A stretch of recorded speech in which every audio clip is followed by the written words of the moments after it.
السلام علیکم ورحمۃ اللہ وبرکاتہ۔ الحمد للہ رب العالمین والصلاة والسلام علی نبینا محمد وعلى آلہ وصحبہ اجمعین، اما بعد فیقول اللہ عز وجل فی تنزیلہ الحکیم بعد اعوذ باللہ السمیع العلیم من الشیطان الرجیم بسم اللہ الرحمن الرحیم انہم فتیۃ آمنوا بربہم وزدناہم ھدی۔ عام طرح کی تعریفیں، خوبیاں اور برائیاں، حمد و ستائش صرف اللہ رب العالمین کے لیے ہی لائق ہے، جو تن تنہا اس کائنات کا خالق و مالک اور رازق اور مدبر ہے، جس نے ہمیں پیدا کیا اور ہماری پیدائش اور خلقت کا ایک مقصد سامنے رکھا، یوں ہی بیکار نہ چھوڑ دیا حیوانات اور دیگر مخلوقات کی طرح، بلکہ ہمیں خیر و شر کے راہوں سے خبردار کیا اور شر اور اہل شر سے ہمیشہ بچ کر رہنے کی تلقین کی۔ آپ اللہ سبحانہ وتعالیٰ کی مخلوقات میں غور کریں گے تو پائیے گا کہ اللہ نے 3 طرح کی مخلوقات بنیادی طور پہ بنائی۔ ایک مخلوق جسے اللہ نے آگ سے نور سے پیدا کیا، جنہیں ہم فرشتے کے نام سے جانتے ہیں، اور اللہ سبحانہ وتعالیٰ نے ان کے ذمے بہت سارے عظیم کام سونپے جو بحسن و خوبی وہ انجام دے رہے ہیں۔ ہر لمحہ، ہر وقت وہ اللہ کی تسبیح اور تحمید میں لگے ہوتے ہیں۔ لا يعصون اللہ ما امرهم ويفعلون ما يؤمرون۔ اللہ جن باتوں کا انہیں حکم دیتا ہے ان کی وہ نافرمانی نہیں کرتے، اور جنہیں کرنے کا حکم دیتا ہے انہیں وہ بجا لاتے ہیں۔ تو گویا طاعت اور عبادت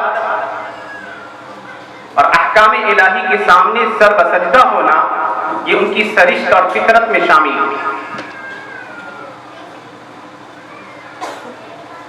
اسی لیے حضرت ابی بن کعب رضی اللہ عنہ سے کسی نے پوچھا کہ بھلا یہ بتائیے کہ فرشتے اللہ کی عبادت سے تھکتے نہیں؟ تو انہوں نے کہا کہ کیا تم سانس لینے سے تھکتے ہو؟ یعنی کبھی ایسا ہوا ہے کہ سانس لینا تم کو نہ بھاری پر گزرا ہو یا دشوار گزرا ہو؟ کہا ویسے ہی فرشتے اللہ کی عبادت سے کبھی نہیں تھکتے۔ تو یہ ایک مخلوق اور کمال کی چیز دیکھ لیجئے کہ جب سے اللہ نے انہیں پیدا کیا ہے اور قیامت کے دن تک، جب تک وہ ہیں اللہ کی اطاعت اور فرما برداری میں لگے ہیں، اس کے باوجود ایک وقت آئے گا، علماء نے لکھا ہے کہ فرشتے بھی کی ارواح بھی قبض ہو جائیں گے، وہ ختم ہو جائیں گے۔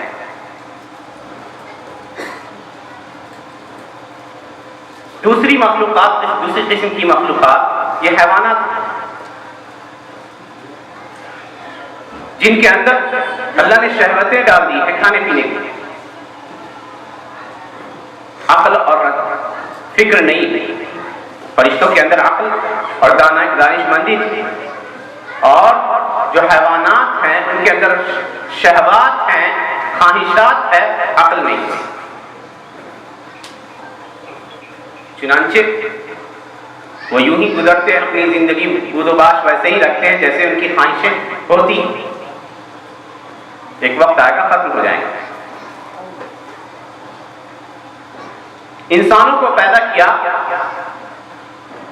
تو انسانوں کے اندر دونوں چیزیں رکھی، عقل بھی دی اور خواہشات بھی رکھی، اور انسانوں کو یہ آزمانے کے لیے ایک بیلنس زندگی گزارنی ہے، انسان کو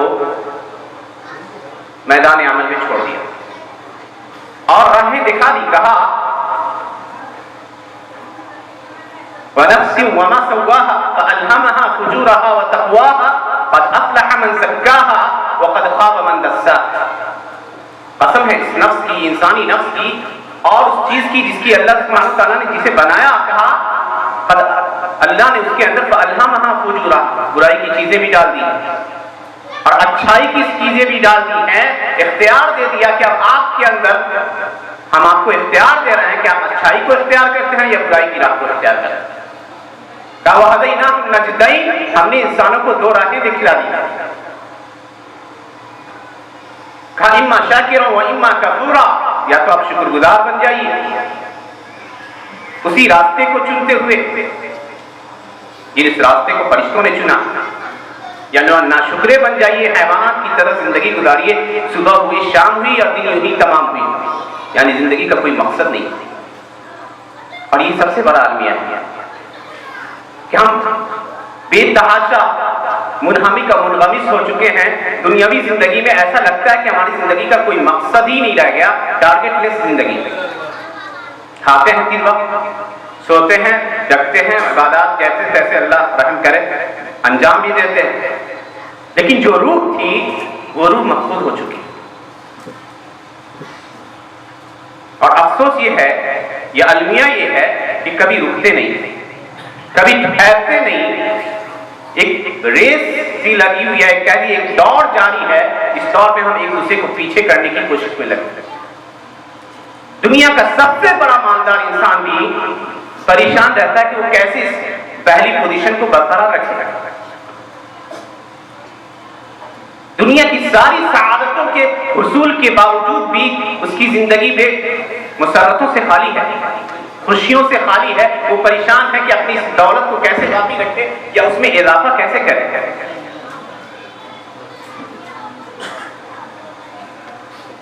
اور خاص طور سے ہمیں وہ طبقہ جو نوجوانوں کا طبقہ ہے، جو کسی بھی سوسائٹی یا کسی بھی سماج کے لیے روح کی حیثیت رکھتا ہے، چنانچہ آپ دیکھ لیں گے، اور خاص طور سے آپ اگر دنیا کی تاریخ جانتے ہیں تو سب سے زیادہ نوجوان الحمدللہ دیگر مذاہب کو آپ تولیے گا تو مسلمانوں کے اندر ہے، تقریباً ان کی تعداد 40 سے 45 کروڑ کے آس پاس، ایک بڑی تعداد جو اگر اپنی جڑوں کو پکڑ لے اور ان اصول و ضوابط کو اختیار کر لے جس کی تلقین شریعت نے کی ہے تو دنیا کی فضا بدل ڈالے گا۔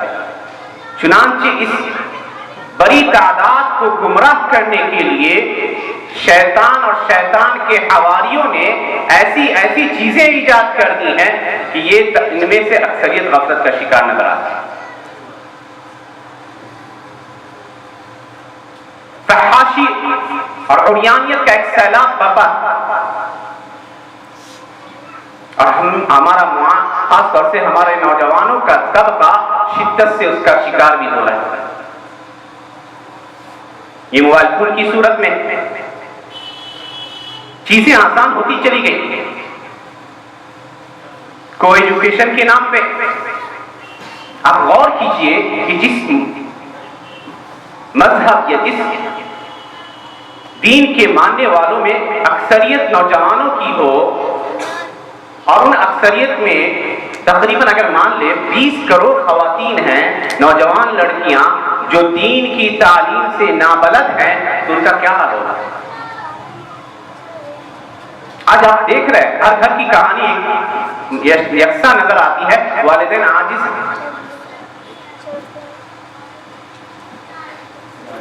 فحاشی اور عریانیت کوئی معنی نہیں رکھتی، آپ روک نہیں سکتے کسی کو، یہ ہمارے معاشرے کی حالت نظر آ رہی ہے۔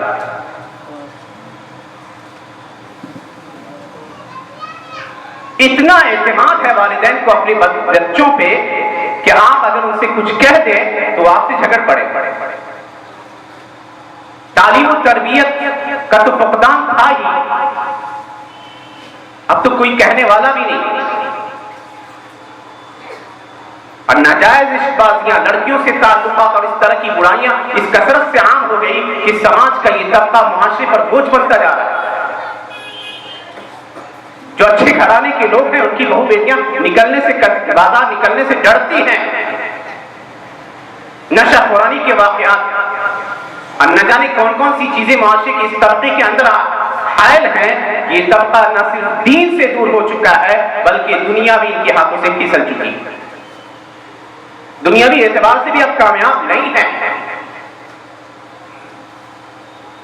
شریعت تو کہتی ہے احرص علی ما ينفعك واستعن بالله ولا تعجز. جو چیزیں آپ کے لیے فائدے مند ہے اس کو حاصل کرنے پر حریص ہوئیے. حسن درجے کی روایت، جو چیزیں آپ کے لیے فائدے مند ہیں دین کے اعتبار سے، آپ کی دنیا کے اعتبار سے، اس کو شریعت کہتی کہ اچھے سے سیکھو، یوں ہی نہیں. آج ہمارا وہ طبقہ جو دنیاوی تعلیم بھی حاصل کر رہا ہے، آپ انجینئرنگ کی ڈگری لے کر آتے ہیں اور دکان کھول کر بیٹھ جاتے ہیں. کہاں گئی آپ کی صلاحیت؟ تو آپ ایک طرح سے معاشرے پر بوجھ بن کر رہ گئے ہیں کیونکہ آپ نے نہ دین کو سیکھا اور نہ دنیا کو بھی سیکھ رہے ہیں تو اچھے سے نہیں سیکھ رہے. اللہ نے کہا تھا لا تنس نصیبک من الدنیا، دنیا میں جو حصہ اللہ نے رکھ رکھا ہے اس کو مت بھولو. ہر کام میں شریعت کہتی کہ اچھے سے کرو. اللہ کو یہ بات پسند ہے کہ بندہ جب کوئی کام کرے اتقنہ ہو، اس کو اچھے سے کرے. نہ ہمارے یہاں پڑھائی اچھے سے ہو رہی ہے، نہ ہمارے یہاں معیشت کی فکر اچھے سے ہو رہی ہے، نہ سماج کی اصلاح کی کوئی بات فکر اچھے سے ہو رہی ہے. تو کہاں جائے گا ہمارا معاشرہ اور کہاں جائے گی ہماری سوسائٹی؟ اور ظاہر سی بات کہ معاشرے کے یہ لوگ کا یہ طبقہ ایک طرح سے وہ نابینا ہے. اسے ضرورت ہے کسی رہنما، اسی ضرورت ہے کسی آئیڈیل شخص کی، اور سب سے بہترین آئیڈیل پیارے نبی صلی اللہ علیہ وسلم کی ذات گرامی ہے. اللہ سبحانہ وتعالیٰ کہتا ہے لقد كان لكم في رسول الله اسوة حسنة لمن كان يرجو الله واليوم الآخر وذكر الله كثيرا. یقیناً تمہارے لیے پیارے نبی صلی اللہ علیہ وسلم کی زندگی ایک بہترین نمونہ ہے، اسوہ اور آئیڈیل ہے. اور دیکھ جائیے پیارے نبی صلی اللہ علیہ وسلم کی زندگی کو کہ حتیٰ کہ اس معاشرے میں جس معاشرے کے اندر فحاشی، بریانیت اور برائی کا ایک طرف سے سیلاب تھا، اس معاشرے میں بھی اپنے آپ کو ان چیزوں سے انہوں نے بچا کے رکھا. قریش کا ہر شخص چاہے وہ عداوت میں، دشمنی میں آپ کے ساتھ حد درجہ تک تھا، وہ اس بات کی گواہی دیا کرتا تھا کہ محمد صلی اللہ علیہ وسلم سب سے بہترین شخص ہے اس معاشرے میں. انسانیت میں اگر کوئی شخص کامل گزرا ہے تو تھامس کارلائل کے مطابق یہ محمد صلی اللہ علیہ وسلم تھے جو سب سے کامل شخص گزرے ہیں دنیا کے ہر اعتبار سے. معاملات میں، لین دین میں، لوگوں سے حسن سلوک میں، گفتگو میں، یہاں تک کہ کفار نے انہیں الصادق الامین کے نام سے ملقب کیا تھا. اور پھر جب دیکھ لیجئے کہ اللہ سبحانہ وتعالیٰ نے انہیں اپنی دعوت کے لیے چنا، اور اللہ نوجوانوں کو ہی چنتا ہے رسالت کے لیے. چنانچہ حضرت عبداللہ بن عباس تفسیر لکھتے ہیں، کہتے ہیں کہ جتنے بھی انبیاء آئے وہ نوجوان تھے. اب یہ نوجوانی کا راستہ کیا ہے؟ علماء لکھتے ہیں، خاص طور سے علامہ زبیدی نے تاج العروس میں لکھا ہے کہ 18 سے لے کے 50 سال کی عمر کو جوانی کے عمر میں شمار کیا جاتا ہے. کہا اور سارے نبی 40 کی عمر میں نبی بنائے گئے. کہا یہ کیونکہ یہ عقل کی پختگی کا وقت ہوتا ہے. اور آپ دیکھ لیجئے کہ ایک ایسا شخص جس نے اپنی پوری زندگی صاف اور پاک گزاری، جب اللہ کی طرف دعوت دینا شروع کرتے ہیں تو پوری قوم دشمن بن جاتی ہے. اور یہاں پہ ہمیں اللہ کے نبی کی سیرت سے ایک پیغام ملتا ہے کہ جب اگر آپ حق پہ ہو تو اس حق پہ ڈٹ جائیں.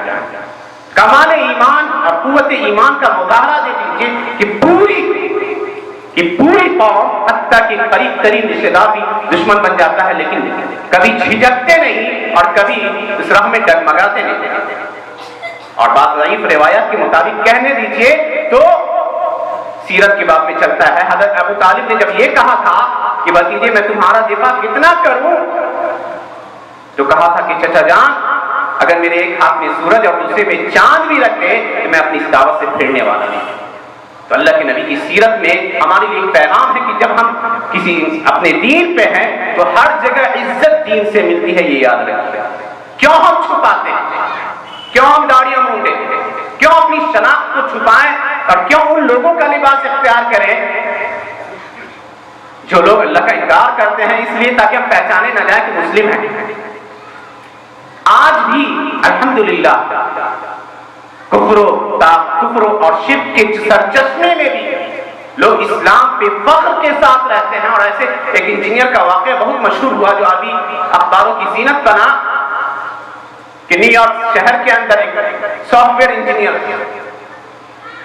جو انتہائی ماہر دو کمپنیوں کے بیچ میں مسابقت چل رہی تھی کہ اس انجینئر کو اپنے اس میں رکھے یا اپنے اس میں رکھے.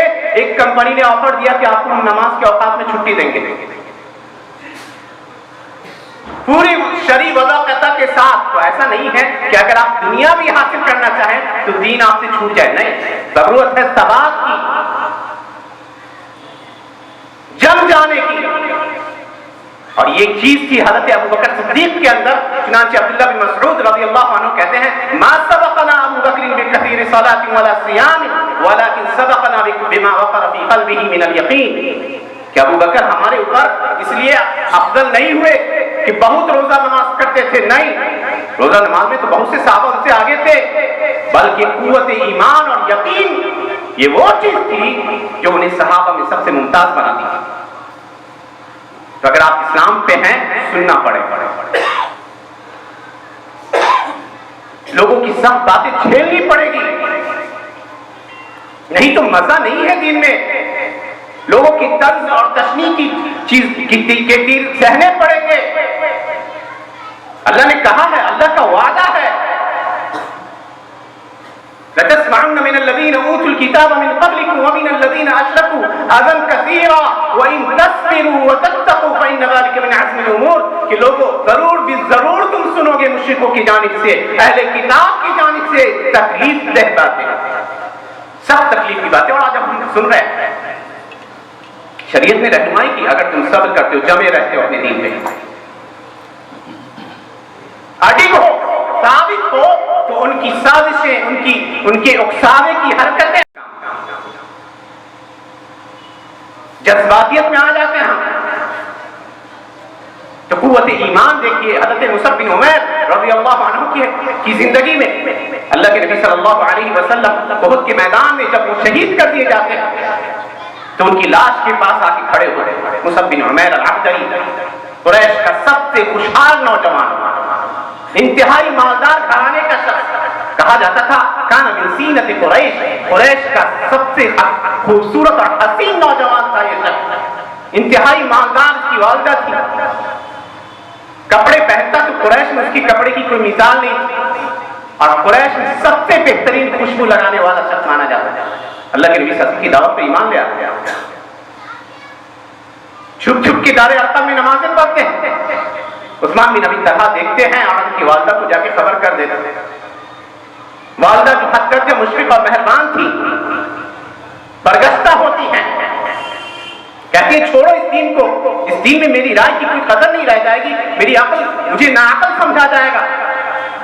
حد درجہ روتی گرگراتی بھی ہے، اپنی محبت کا واسطہ دیتی ہے، اس کے باوجود انکار کرتے ہیں. کہتے ہیں یا اماں واللہ انی لشفوق علیک، اللہ کی قسم میں آپ پر حد درجہ مہربان ہوں، آپ اللہ کی وحدانیت کی گواہی دے دیجیے، محمد صلی اللہ علیہ وسلم پر ایمان لے آئیے. نہیں لاتا. کہتی جتنی نعمتیں میں نے تم پر دی ہیں سب کو چھوڑ دو.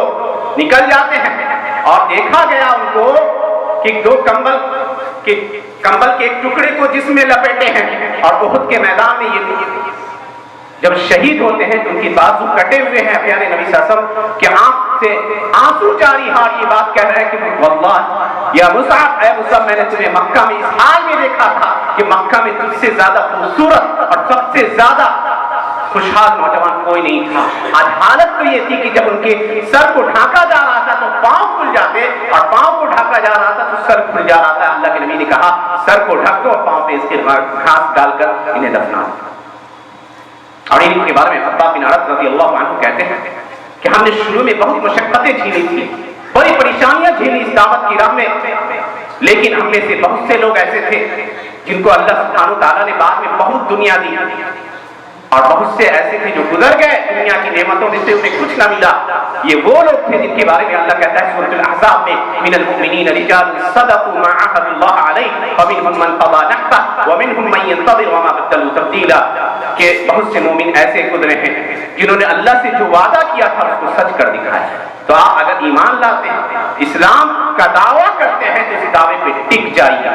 سننا پڑے گا مشرکوں کی جانب سے، سننا پڑے گا اہل کفر کی جانب سے سخت تکلیف دہ باتیں، اور یہ پیارے نبی صلی اللہ علیہ وسلم کی سیرت سے ہمیں یہ سبق ملتا ہے کہ اپنی دعوت اور جس دعوت پہ آپ جو دعوت جس چیز کی دعوت دے رہے ہیں اس پہ جمیے بھی اور اس کی دعوت بھی دیجیے۔ اللہ کے نبی کی سیرت سے بہت سارے پیغامات مل سکتے ہیں۔ اہم چیز لوگوں کے ساتھ حسن سلوک،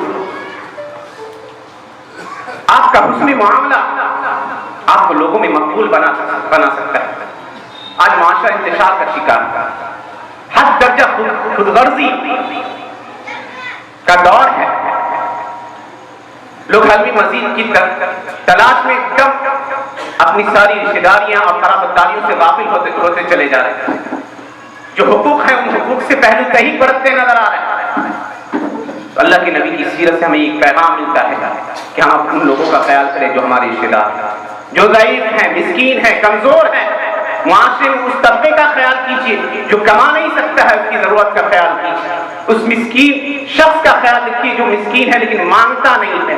اس بچے کا خیال رکھیے جو اپنے والد سے محروم ہے، اسے کوئی پڑھانے والا نہیں ہے، اس کی کوئی ذمہ داری لینے والا نہیں ہے۔ اور یاد رکھیے یہ وہ چیزیں ہیں جو دنیا میں نہیں آخرت میں بھی مقبول بناتی ہیں۔ جب حضرت خدیجہ رضی اللہ عنہا کے پاس اللہ کے نبی صلی اللہ علیہ وسلم آئے تھے اور کہا تھا کہ مجھ کو اپنی جان کا خطرہ ہے وحی کے نزول کے وقت، تو اللہ کے نبی سے حضرت خدیجہ نے کیا کہا تھا؟ سنہرے کلمات کہا اللہ یا رسول اللہ لا یخزیک اللہ ابدا، اللہ کی قسم آپ کو اللہ کبھی رسوا نہیں کر سکتا، کبھی آپ کو ہلاک نہیں کر سکتا، کبھی آپ کو مصیبتوں میں نہیں ڈال سکتا، لأنک تصل الرحم وتحمل الکل وتعین علی نوائب الحق وتنصر المظلوم، کیونکہ آپ رشتہ داریوں کو جوڑتے ہیں، آپ مصیبت زدہ شخص کی مصیبت میں پہنچتے ہیں، اس کی مدد کو، آپ بیاروں مددگار شخص کی مدد کرتے ہیں، مظلوم کی مدد کو پہنچتے ہیں۔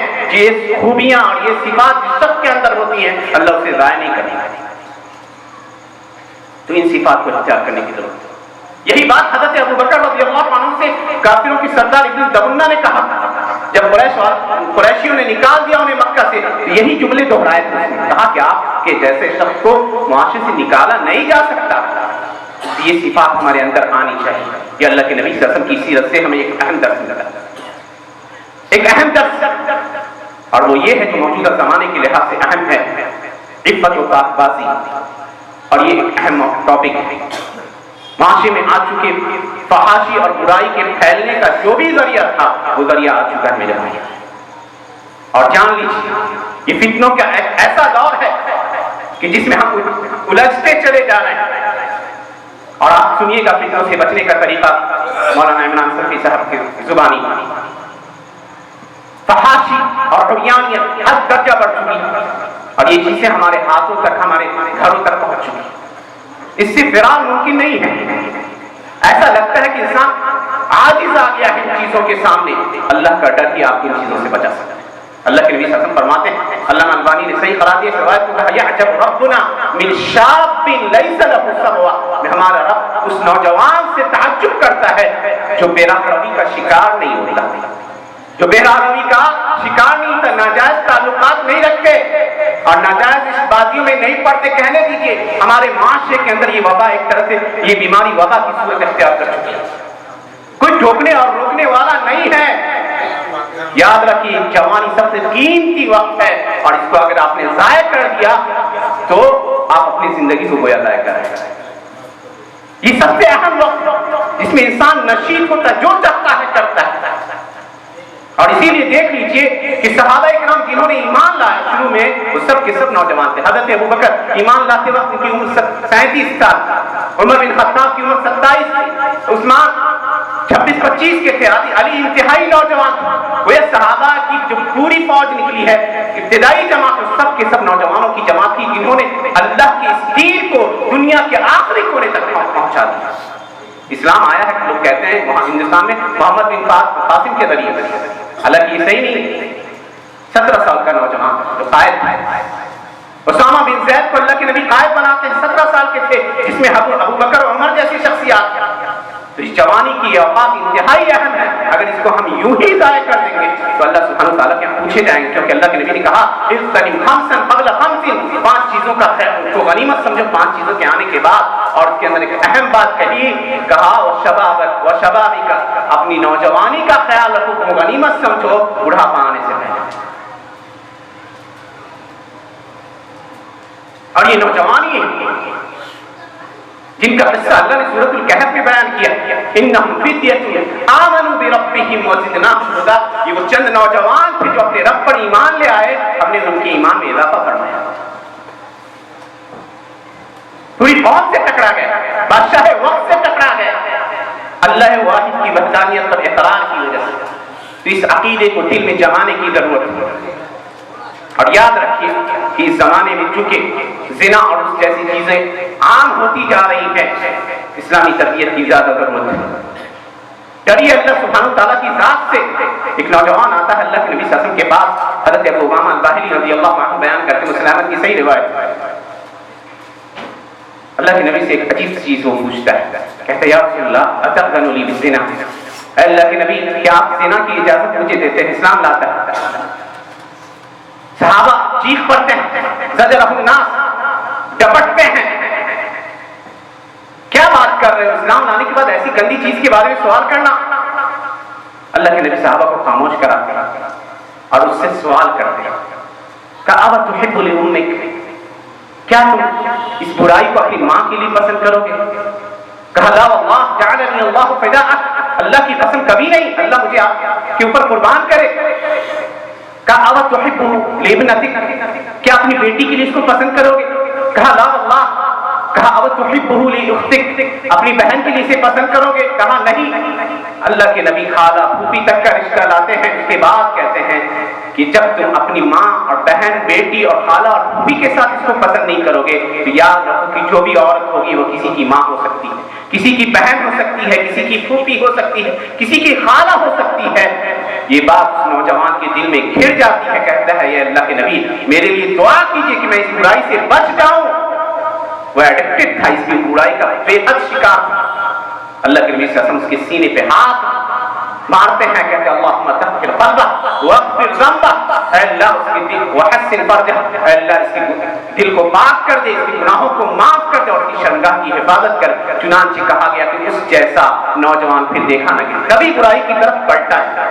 یہ تربیت کے اصول اور ضروری ہے ہمارے لیے بحیثیت گارڈین کہ ہم اپنے بچوں کو اور خاص طور سے ان بچوں کو جو جوانی کی عمر میں داخل ہو رہے ہیں انہیں اس طرح کی مجالس میں ان چیزوں سے آگاہ کریں، کیونکہ ان کے پاس صحیح شرعی رہنمائی نہیں ہوتی ہے، ان برائیوں کے اندر وہ پڑتے چلے جاتے ہیں، اور جس کا نتیجہ آج دیکھنے کو مل رہا ہے کہ گھریں ٹوٹ رہے ہیں، رشتے ناطے ٹوٹ رہے ہیں اور معاشرہ درہم برہم نظر آتا ہے۔ اللہ کے نبی کی سیرت سے ایک اہم پیغام ہمیں یہ بھی ملتا ہے کہ ہم اپنے اولاد کو اچھی تربیت دیں۔ چنانچہ آپ دیکھیے گا کہ پیارے نبی صلی اللہ علیہ وسلم چھوٹے چھوٹے بچے، عمر ابن ابی سلمہ پیارے نبی صلی اللہ علیہ وسلم کے ربیب تھے، ربیب کہتے ہیں بیوی کے بیٹے لے پالک، جب وہ کھاتے تو اپنے ہاتھ سے اللہ کے نبی ان کو کھلاتے، کہتے کہ دائیں ہاتھ سے کھاؤ، اللہ کا نام لو۔ تو یہ حسن تربیت اللہ کے نبی کی زندگی سے ہمیں ملتی ہے کہ اچھی تربیت ہمیں اپنے اولاد کو فراہم فرمائیں، خاص طور سے اپنے نوجوانوں کو۔ اور ایک اہم پیغام اللہ کے نبی کی سیرت سے ہمیں یہ بھی ملتا ہے کہ جب تک ہم اللہ اللہ کے ساتھ اپنا رشتہ اور استوار نہیں کریں گے تب تک ہمیں کامیابی اور کامرانی نہیں ملے گی۔ یاد رکھیں میرے بھائیوں، مختلف مواقع پہ پیارے نبی صلی اللہ علیہ وسلم کی سیرت کو آپ پڑھیے گا، ہر چیز کو اللہ کے نبی نے دین سے جوڑ دیا ہے۔ چنانچہ پورا دین یعنی ہماری زندگی کا پورا حصہ یہ دین کی روشنی میں ہی گزرنا چاہیے۔ معاملات، اللہ کے نبی جب لین دین کرتے تو کہتے کہ لین دین میں انتہائی سمجھ سے، جب کسی کے ساتھ معاملہ ہوتا تو کہتے کبھی نہیں جھگڑتے اور نہ کبھی بحثیں کرتے۔ قدوہ تھے دنیا کی زندگی میں بھی، جیسے کہ قدوہ اسوہ تھے آخرت کی زندگی میں۔ سوئے ہوئے ہیں چٹائی کے اوپر اور چٹائی کے اثرات سے آپ کے جسم پہ نشان پڑ چکے ہیں۔ اللہ کے نبی صلی اللہ علیہ وسلم کو جب اس حالت میں حضرت عمر بن خطاب دیکھتے ہیں تو رو پڑتے ہیں، کہتے یا رسول اللہ، قیصر اور کسریٰ جیسے بادشاہوں کو اللہ نے پوری دنیا دے دی ہے نعمتیں، اور آپ اللہ کے نبی ہوتے ہوئے اس تنگی کی زندگی میں ہیں۔ تو اللہ کے نبی کہتے ہیں کہ عمر مجھے دنیا سے کیا واسطہ، میری حالت دوسری روایت کے اندر اس مسافر کی ہے،